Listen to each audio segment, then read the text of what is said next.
Okay, Perek Chav Dalet, Bibir Yiras Hachet, second to last midah, is fear of sin, right? And the Mesillas himself says, as we'll see, I wanted to try to do Chav Dalet and Chafei today, the 24th and 25th program, and he himself says, the Ramchal, that this is a difficult midah, this is a difficult step to master.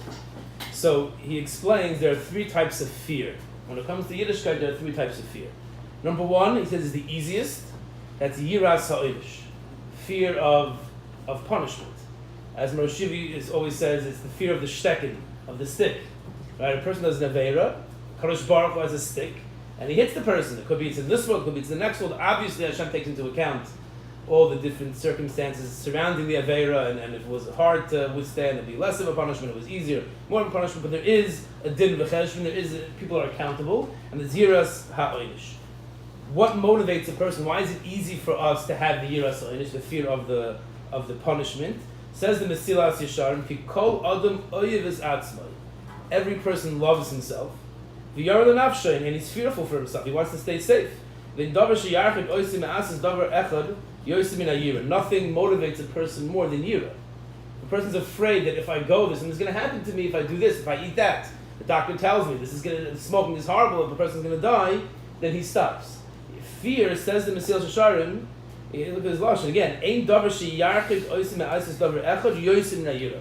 There is nothing that will motivate a person more than fear. Even though today we say positive reinforcement, and if you do this, I'll give you a cookie. At the end of the day, if a person has fear, that works. There was a Machanech, Rabbi Oretz, I think his name was, in Or Sameach. He said that the quickest connection is from the behind to the head. If you want to get a message across, that's the fastest way to get it there. I'm not saying that Lamaisa, but the concept is definitely true.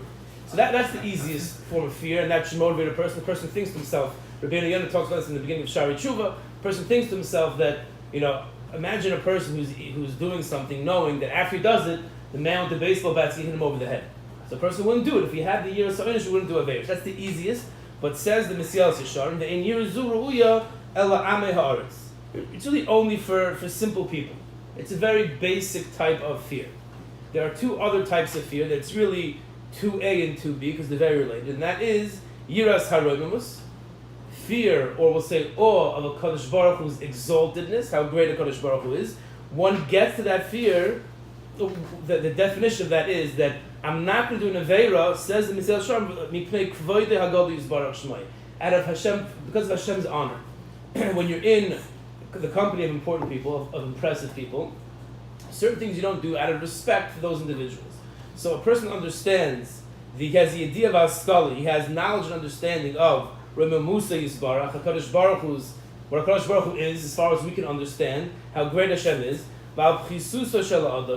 and how low we are. We understand that distance to the best of our abilities, and then that will keep us in check. So I'm not going to do a Averis because I understand that the company that I'm in, that HaKadosh Baruch Hu is there when his Rebbe is there. Right? If your Rebbe is at the table and you're benching, you probably bench with more kavanah because the Rebbe is here. Not that I'm trying to impress him, but there's a certain I'm in the company of a chash of individuals, so that kind of brings me up. So that's Yiras HaRoimimus. It's not a fear that a person's shaking and shivering and his teeth are chattering. It's a fear. It's an awareness that there's greatness here, and this greatness has expectations of me. And if I fall below that, so I feel that that's the wrong thing to do. That's Yiras HaRoimimus. 2B, which is what this parak is about, is Yiras HaChet. Yiras HaChet says, let's read it inside. It's a section of a fear of awe of Hashem, which is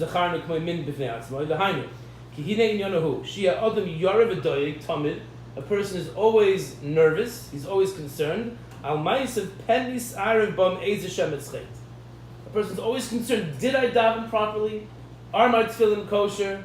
Are my matzahs okay? How is my seder? A person's always nervous that maybe he didn't do the right thing. Says the Mesillas Yesharim, Yiras HaRoimimus is only b'shas ma'aseh. The awe of Hashem is only when I'm doing the mitzvah. So as I'm benching and the Rosh Hashiva is there, so I'm benching carefully, right?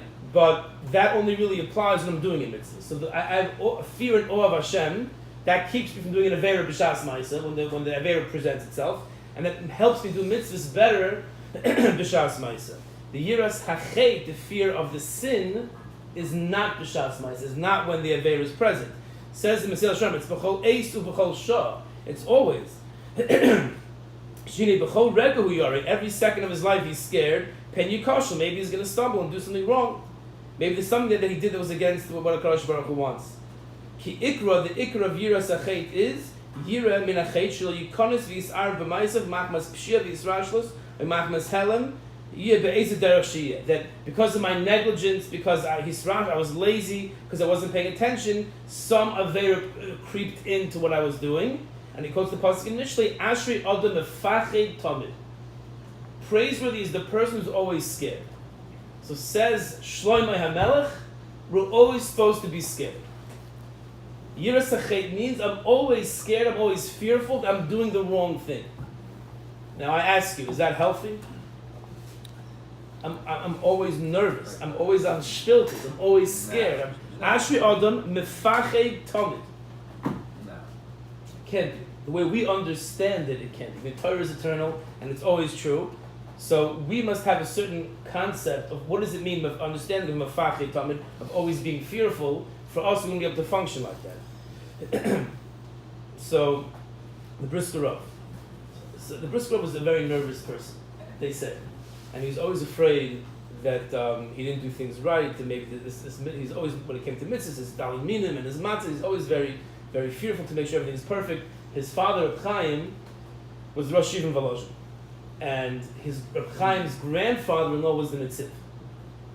And they shared a balcony. And they lived in two different apartments, but they shared a balcony. And Reb Chaim Soloveitchik, his approach to Yiddishkeit was very different than the Netziv.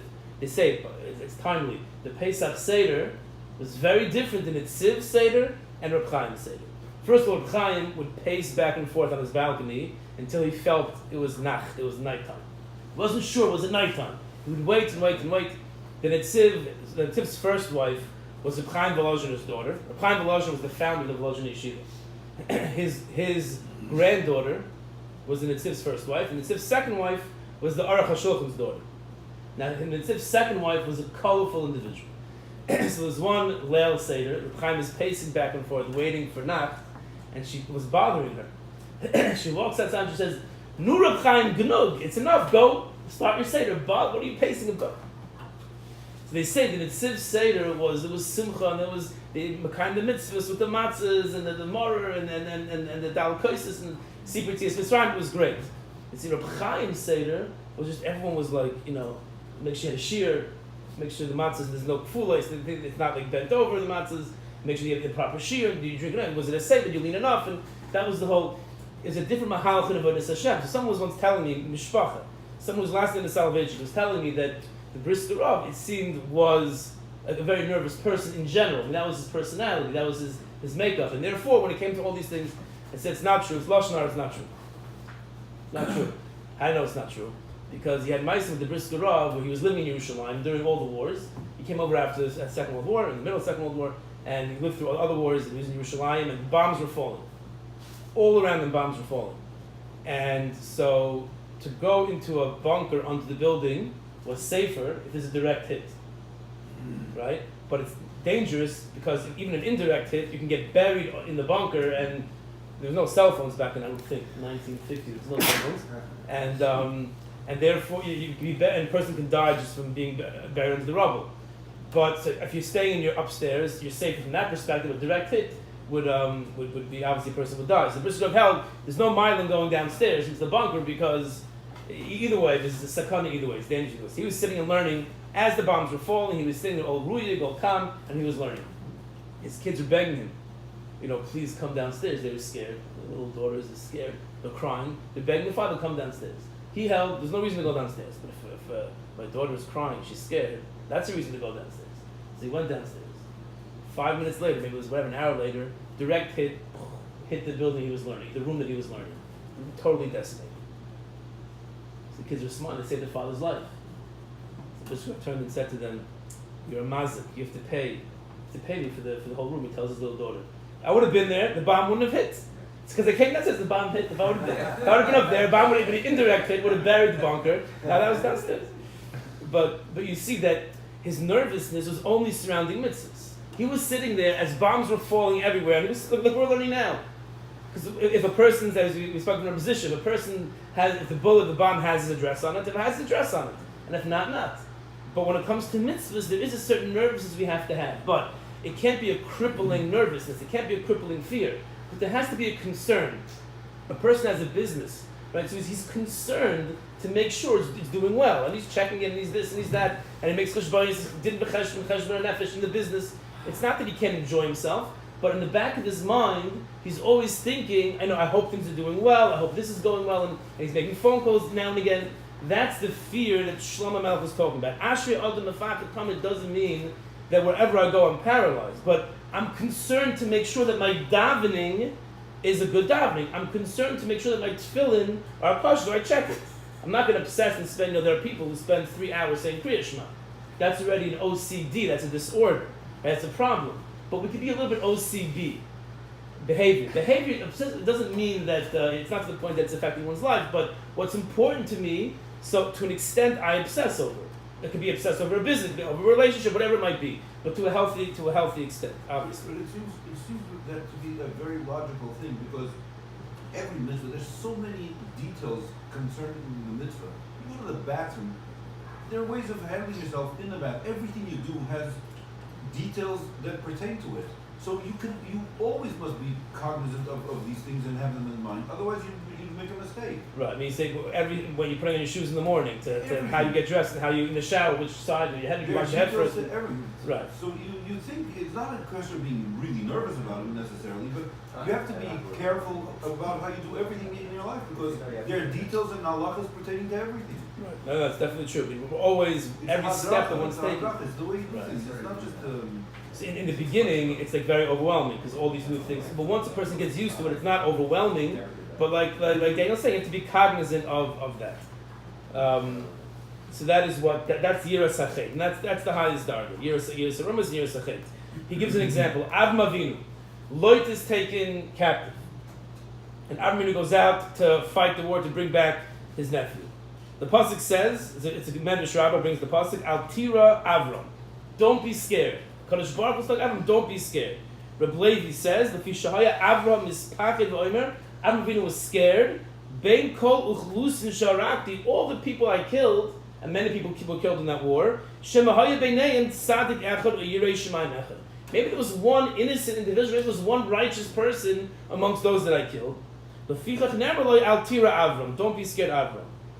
That Ein Omrim Al Tira El Mishu Hu Yirei Shemayim La'Mita. We only say it to a person who has Yirei Shemayim. So he did a Gavaldik mitzvah, but he was in the back of his mind, maybe in the front of his mind, he was scared that maybe I did something wrong. That is a healthy mindset to have, just to make sure, whatever's important to me, I want to make sure I'm doing the right thing. So a person has to have that fear, again, but not in a crippling way. So that is, we have Yiras Ha'onish. We should all use Yiras Ha'onish to motivate us. That's the best motivator, says the Ramchal.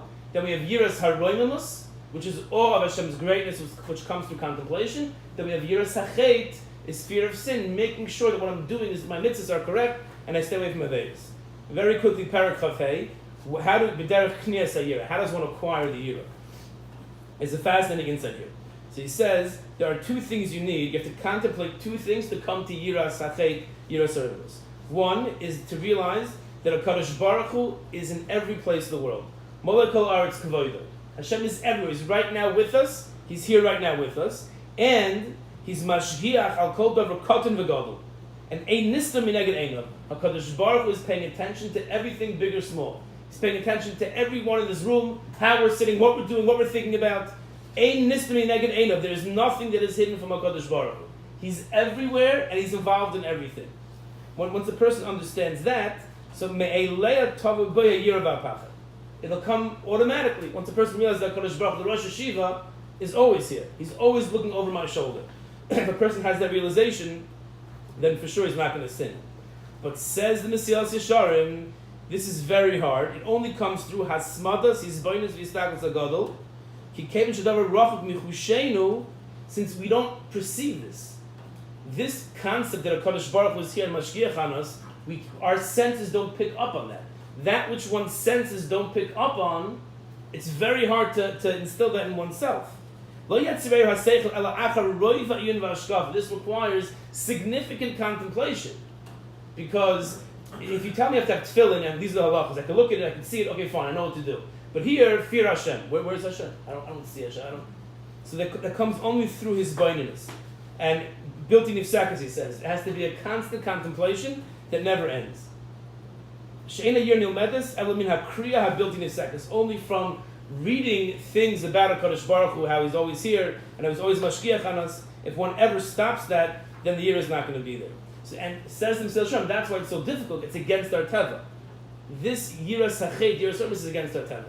So our project for this week, and this taka is, I find, one of the hardest ones to try to relate to and incorporate in oneself, because it's so hard to realize that HaKadosh Baruch Hu's presence. But maybe to sit once a day when we're in the car, we sit once a day and we think, HaKadosh Baruch Hu is kiviyachol sitting right next to me and watching me. To have that realization at least once a day, that'll be a project for this week.